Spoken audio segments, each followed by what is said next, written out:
सीने पे जो रख दो तो करार आ जाए, दिल के उजड़े हुए गुलशन में बहार आ जाए, दिल के उजड़े हुए गुलशन में बहार आ जाए।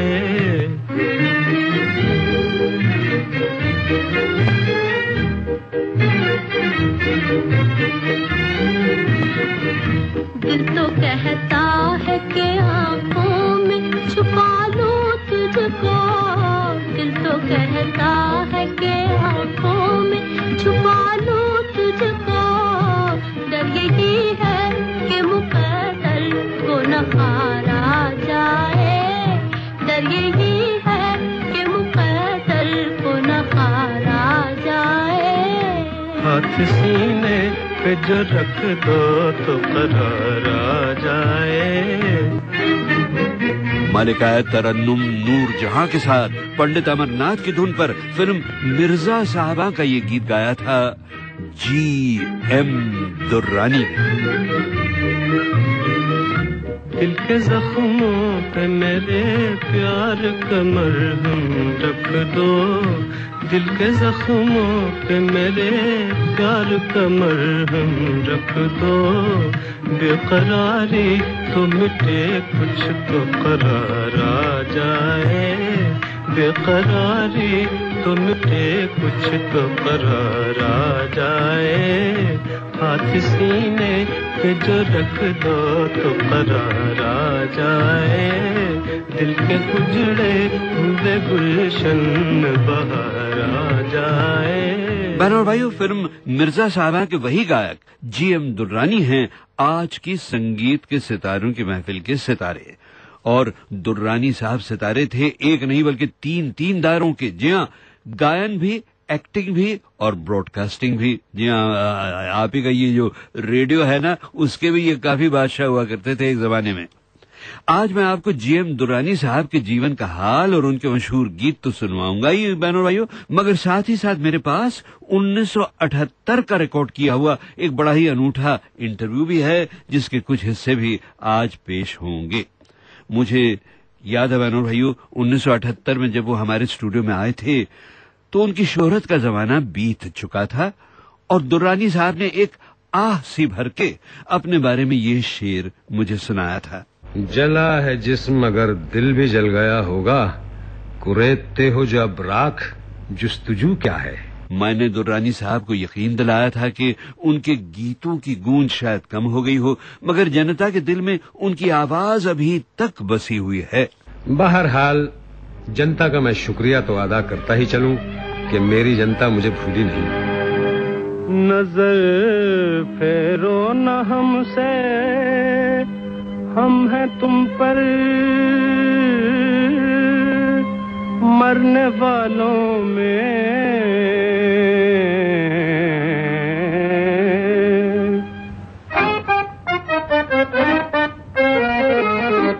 नजर फेरो न हमसे, नजर फेरो न हमसे, हम हैं तुम पर मरने वालों में, हमारा नाम भी लिख लो मोहब्बत करने वालों में, मोहब्बत करने वालों में। ये संगीत है नौशाद का और फिल्म थी दीदार।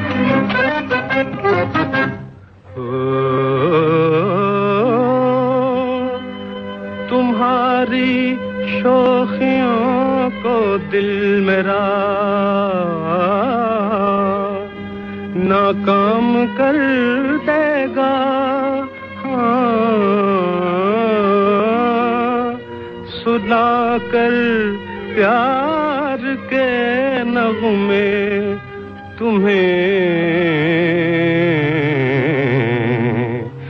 बदनाम कर देगा।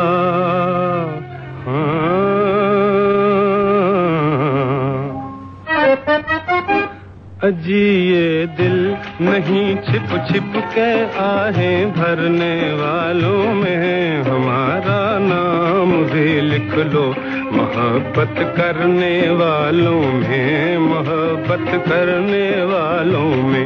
G.M. दुर्रानी साहब का जन्म पेशावर में हुआ था। साल था 1919 और फिर 16 साल की उम्र में ही वो अपनी किस्मत आजमाने बंबई चले आए। कैसे और क्यों, ये मैं आपको उन्हीं की आवाज में सुनवाऊंगा, उसी पुरानी रिकॉर्डिंग से। मैं पठान हूँ और बनस्पति पठान नहीं हूँ, असली पठान हूँ। मोहम्मद ज़ई दुर्रानी कबीले का हूँ। मेरा घराना जो है वो बहुत ही पुराने ख्यालात का मुताहमिल है। हम लोगों के यहाँ चाय नहीं पी जाती, दूध या सिर्फ लस्सी, भले ही जाड़ा हो गर्मी हो। तो साहब हम जिस किसी भी दुकान पर लस्सी या दूध पीने पहुंचते, 2-4 आवाजें हमारे कानों में पड़ जाती, यार इस छोकरे को तो बंबई भाग जाना चाहिए, फिल्म वाले फौरन इसे हीरो बना लेंगे। खैर साहब, हीरो तो समझे, बस बंबई का नाम सुनकर जरा तबीयत बहुत ललचाने लगती थी। और साहब हम बंबई आन धमके। तो साहब बंबई देखी और खूब देखी। देखने दिखाने में लाए हुए पैसे जो थे वो सब खत्म हो गए और अब पेट पूजा की फिक्र हुई। वैसे हम ठहरे पठान आदमी, भूख लगे तो बड़ी मुसीबत, बड़े परेशान हो, क्या करें क्या न करें। ऐसा याद आया कि कुछ लोग हीरो हीरोइन बन जाने की बातें किया करते थे। अब साहब हमने सोचा कि चलो लाओ ट्राई करो। अब हमने लोगों से पूछने शुरू किया कि भाई इधर वो फिल्म कंपनी का स्टूडियो किधर है। खैर लोगों ने बताया हमें और हम फिल्म स्टूडियो में पहुंच गए। नौकरी वोकरी मिल गई, 2-1 फिल्मों में हमने काम भी किया। साहब बड़ी ही अनोखी है जीएम दुर्रानी की दास्तानी जिंदगी, और मैं वो कहानी आपको छोटी छोटी किस्तों में सुनाऊंगा आज, और बीच बीच में आते रहेंगे धुंधली यादों के पर्दे के पीछे छुपे हुए उनके कुछ मधुर मशहूर गीत जो अब आ रहे हैं आपके सामने। दुनिया में सब जोड़े जोड़े, दुनिया में सब जोड़े जोड़े, आशिक फिरे निगोड़े, हाय हाय रे रामा, आशिक फिरे निगोड़े, हाय हाय रे रामा, जोड़े जोड़े, दुनिया में सब जोड़े जोड़े। ये भी नौशाद का संगीत है साहब, पुरानी फिल्म शारदा से। याद बहू की हमें सताए, याद बहू की हमें सताए, राम भेज किसी को हाय, हो राम भेज किसी को हाय, जीवन के दिन थोड़े, हाय हाय रे राम, जीवन के दिन थोड़े, हाय हाय रे राम, जोड़े जोड़े, दुनिया में सब जोड़े जोड़े, आशिक फिरे निगोड़े, हाय हाय रे राम, जोड़े जोड़े। जब जीएम दुर्रानी साहब ने ये गीत गाया था तब तक तो प्लेबैक सिंगिंग का जमाना मेरा ख्याल है शुरू हो चुका था, मगर जब वो पेशावर से बंबई आए थे तब उस वक्त प्लेबैक सिस्टम नहीं था, एक्टर को खुद ही गाना पड़ता था। बात यह हुई कि जब मैंने अपने आप को फिल्म के पर्दे पर हीरो हीरोइन और लड़कियों के आगे पीछे दौड़ते भागते देखा तो मुझे ये बिल्कुल अच्छा नहीं लगा, और 2 फिल्मों में काम करने के बाद मैंने फिल्मों में काम करने से मना कर दिया कि भाई हम काम नहीं करेंगे। मतलब ये कि काम ठुकराने का मतलब भूखों मरना हुआ। अब अपने साथ भी यही मामला हुआ। खैर मरता क्या न करता, घर लौटकर वापस जा नहीं सकते क्योंकि घर वाले बहुत ही पुराने ख्यालात के थे और फिर नाचाकी भी थी। वो सब इस तरह के काम करने वालों को कंजर कहा करते थे, यानी कंचन। अरे यार फलाने आदमी का लड़का कंजर हो गया, फिल्म में काम करता है। है साहब, हम एक्टर तो नहीं बन सके पर गाना हमें बहुत भाया और हम किसी भी सूरत हाथ पैर मारकर बंबई रेडियो स्टेशन में ड्रामा आर्टिस्ट की हैसियत से नौकर हो गए। तो इस तरह जीएम दुर्रानी साहब दाखिल हुए रेडियो की दुनिया में।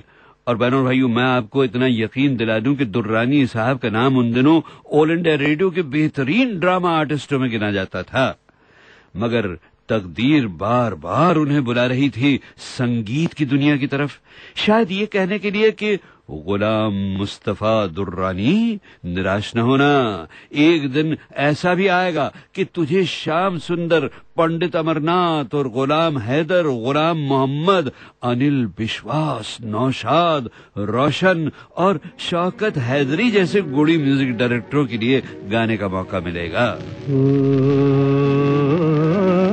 बाद मुद्दत के हुआ दूर अंधेरा गम का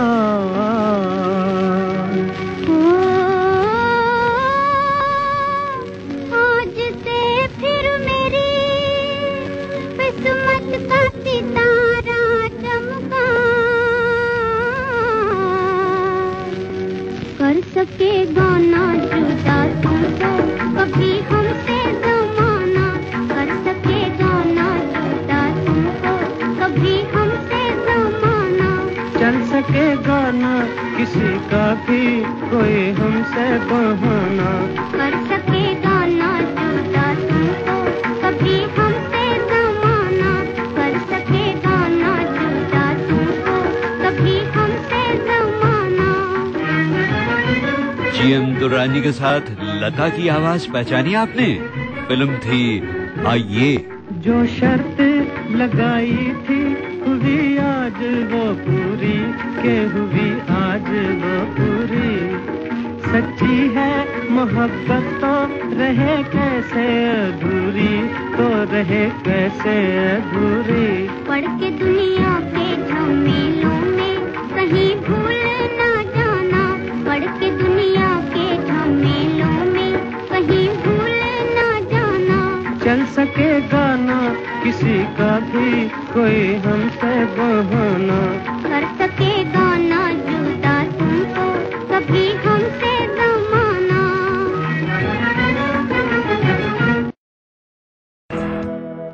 बहनों और भाइयों, आज संगीत के सितारों की महफिल में आप एक पुराने इंटरव्यू से जीएम दुर्रानी की आवाज सुन रहे हैं।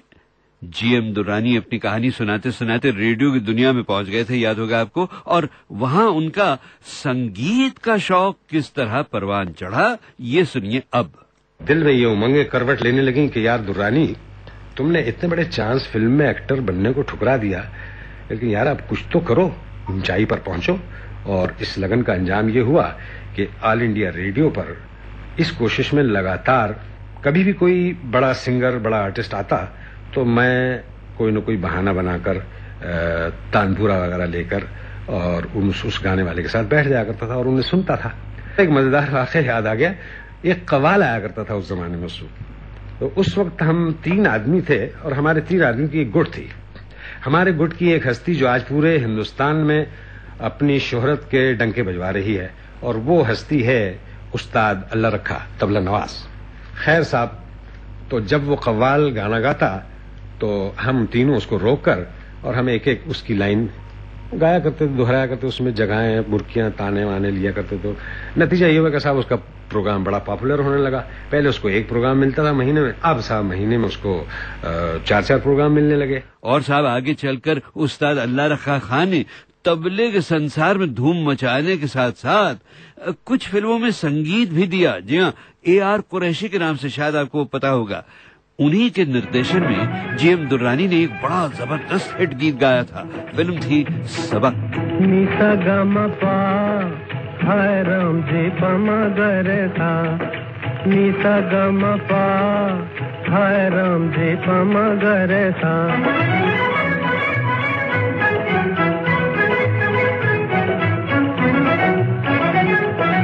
बचपन से ये मेरा साथी अब तो बना दे इसको हाथी। बचपन से ये मेरा साथी अब तो बना दे इसको हाथी। करता हूँ यही दुआ हाय राम जी पमा गरे था। करता हूँ यही दुआ हाय राम जी पमा गरे था। कोई नीसा गमा पा हाय राम जी पमा गरे था।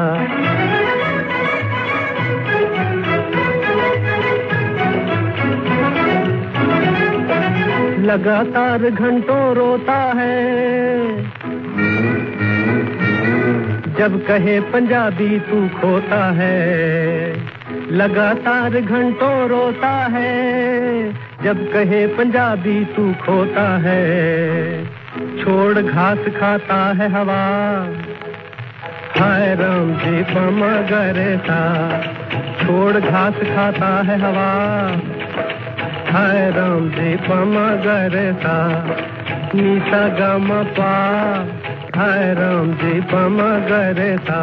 जीएम दुर्रानी ने फिल्म संगीत में कदम रखना शुरू किया जाने पहचाने producer, director, actor Sohrab Modi की मिनर्वा कंपनी में। इसके बारे में भी आपको दुर्रानी साहब की आवाज खुद बताएगी। 1935 में 30 रुपए महीने पर सोहराब मोदी साहब की कंपनी में नौकरी मिल गई। वहां भी एक मजेदार हादसा हुआ।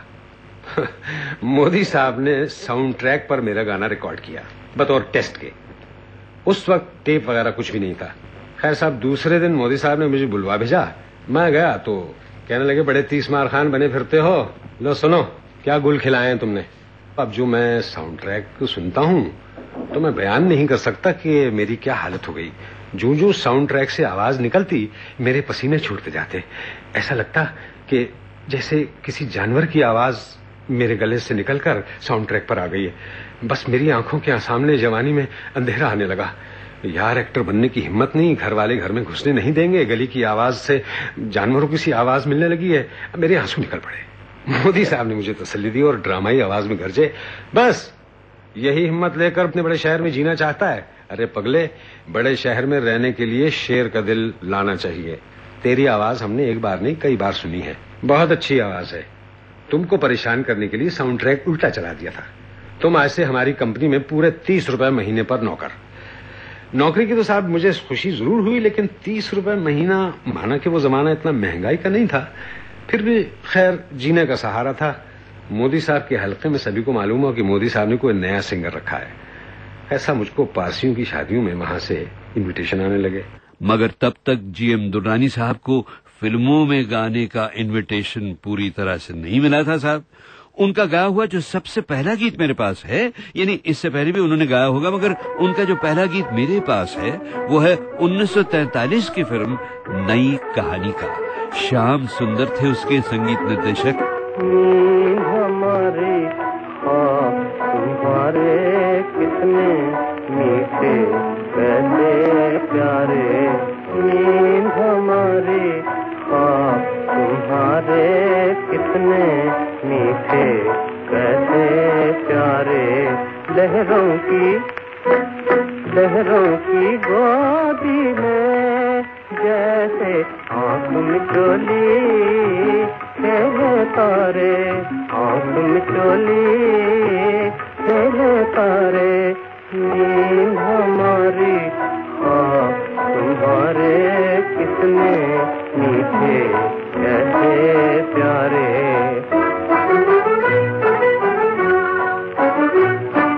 मन दोनों के खिल जाने दो, एक दूजे से मिल जाते दो। मन दोनों के खिल जाने दो, एक दूजे से मिल जाते दो। रहते हैं बेचैन बेचारे नैन तुम्हारे, नीर हमारे, नींद हमारी तुम्हारे कितने मीठे कैसे प्यारे। अच्छा, जीएम दुर्रानी के रंगीन संगीन जीवन कहानी में आगे बढ़ने से पहले बहनों भाइयों मैं इतना बता दूं कि उनका इंतकाल हुआ था सन 1988 में, यानी मेरे लिए रिकॉर्ड किए हुए उनके इंटरव्यू के 10 साल बाद। उस इंटरव्यू में उन्होंने ये भी बताया था कि किस तरह नसीब के एक और धक्के ने उन्हें फिर एक बार फिल्मों से हटाकर रेडियो की दुनिया में भेज दिया। मोदी साहब की कंपनी मिनर्वा मोल्टोन बंद हो गई तो मैंने रिकॉर्ड बनाने वाली कंपनी में एज ए सिंगर कुछ दिनों के लिए नौकरी कर ली। इसके बाद तकदीर ने पलटा खाया और मैं Delhi all India radio station पर चला गया। और ये बहुत ही अच्छा हुआ मेरे लिए, क्योंकि वहां मुझे 2 मशहूर हस्तियों से मेरी मुलाकात हो गई। सबसे पहली मुलाकात तो मेरी उस वक्त के मशहूर शायर बेजाद लखनवी, जिनकी गजलें बेगम अख्तर मरहूम ने काफी गाई हैं। और उसके बाद मुझे दिल्ली से बम्बई रेडियो स्टेशन पर आना पड़ा और वहां एक दूसरी बहुत बड़ी हस्ती से मेरी मुलाकात हुई, जिन्होंने बम्बई रेडियो स्टेशन को परवान चढ़ाने में काफी मदद दी है।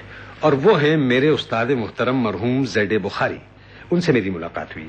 ऐसा 3 साल लगातार रेडियो स्टेशन पर काम करने के बाद मेरी तनख्वाह शुरू में तो 40 रुपए थी, मगर 3 साल में मेरी तनख्वाह 70 रुपए तक पहुंची। तकदीर ने फिर करवट ली। इसी जमाने में मौसीकार नौशाद अली साहब से मेरी मुलाकात हुई और मुझे उन्होंने एक गाना गाने की ऑफर की। उनकी एक पिक्चर उस वक्त बन रही थी दर्शन, उसमें गाना था, कोरस सॉन्ग था और काफी कैरेक्टर्स उसमें गा रहे थे। उस जमाने में प्रेम अदीब और ज्योति और एक और सिंगर थे घोष, ये तीनों उसमें थे। और एक आर्टिस्ट था शाकिर नाम का जो गाना नहीं जानता था, उसका प्लेबैक मुझे देना था।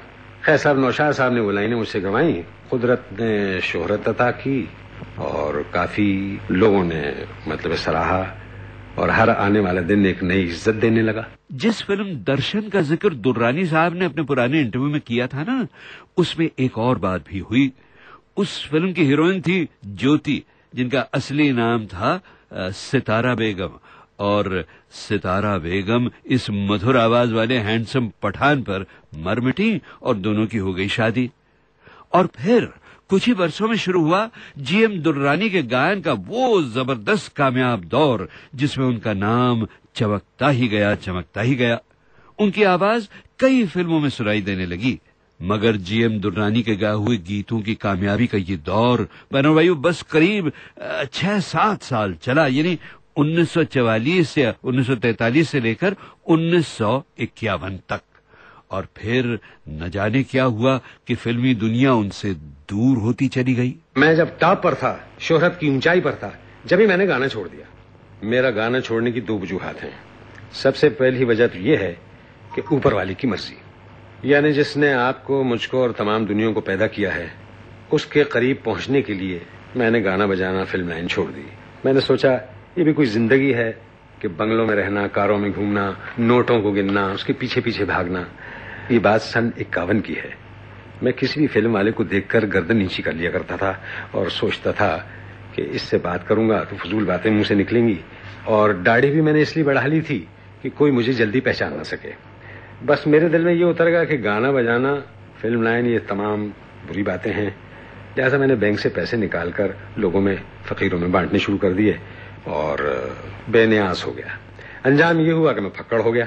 फिर साहब किसी से मैंने कुछ थोड़ा सा कर्ज वर्ज लेकर एक जनरल मर्चेंट की दुकान खोल ली। और इस तरह उस जमाने का एक शानदार गायक, जिसने अदाकारी और ब्रॉडकास्टिंग की कलाओं में भी शोहरत पाई थी, वो हर कला को छोड़कर एक मामूली दुकानदार बन गया। वैसे भी तब तक और भी कई जबरदस्त आवाजें उभरने लगी थीं, जो मोहम्मद रफी, जीएम दुर्रानी ही के रंग में गाते हुए फिल्म संगीत की दुनिया में दाखिल हुए थे, वो फिर खुद ही हर जगह छा गए। अच्छा, कई साल बाद इसके रफी साहब और दुर्रानी साहब ने एक साथ भी कई गीतों में गाया, मगर तब तक रफी का सितारा बहुत ज्यादा बुलंद हो चुका था। हमको हंसते देख जमाना जलता है, चोर बनो या मोर यहाँ सब चलता है।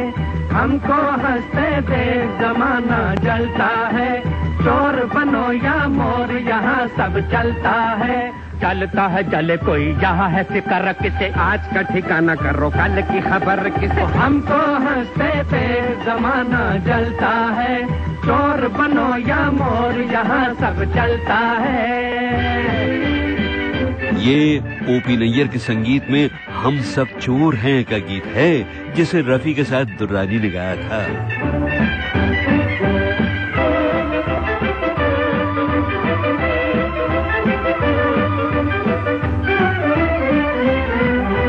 पाप कोई मन में चुरा के राम राम कहे, बोले कोई महंगा तो कोई कम दाम कहे।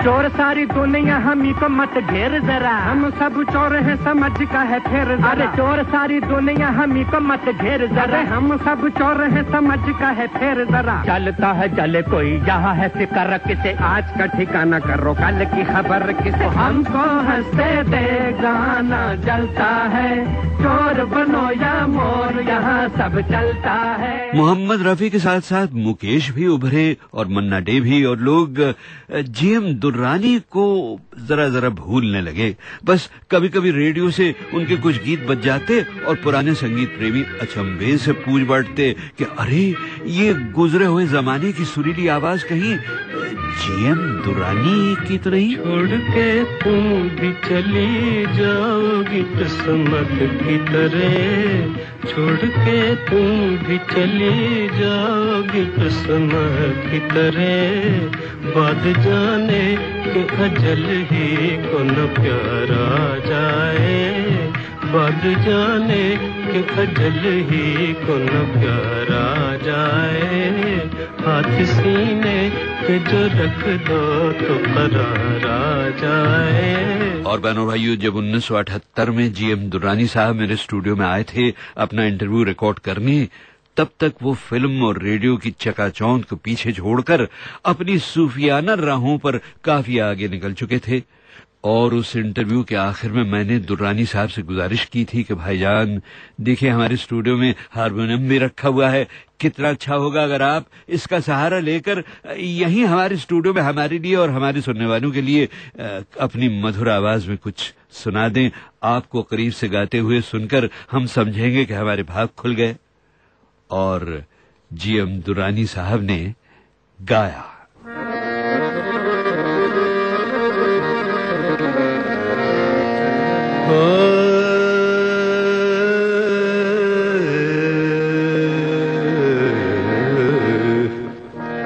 दिल की किस्मत में गम तुम्हारा है, दिल की किस्मत में गम तुम्हारा है। जिंदगी क्या है एक सहारा है, दिल की किस्मत में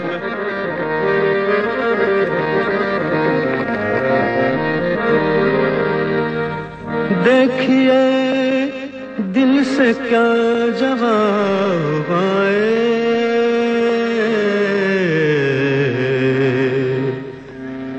देखिए दिल से क्या जवाब आए। नाम लेकर तेरा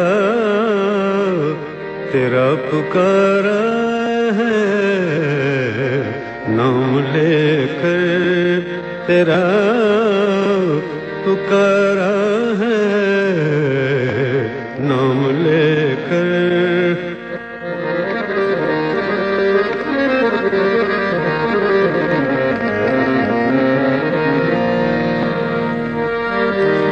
क्या कहें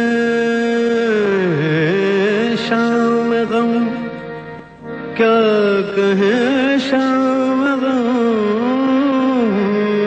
का हाल शजी,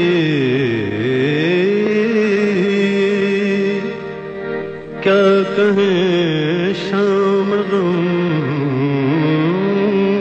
का हाल शजी। वक्त गुजरा नहीं गुजारा है, वक्त गुजरा नहीं गुजारा है। दिल की किस्मत में गम तुम्हारा है। जिंदगी क्या है एक सहारा है, दिल की किस्मत में। संगीत के सितारों की महफिल के शहदाइयों ने अभी अभी पुराने जमाने के एक अजीम प्रतिनिधि गायक जीएम दुर्रानी का इंटरव्यू सुना और उनके यादगार गीत भी सुने।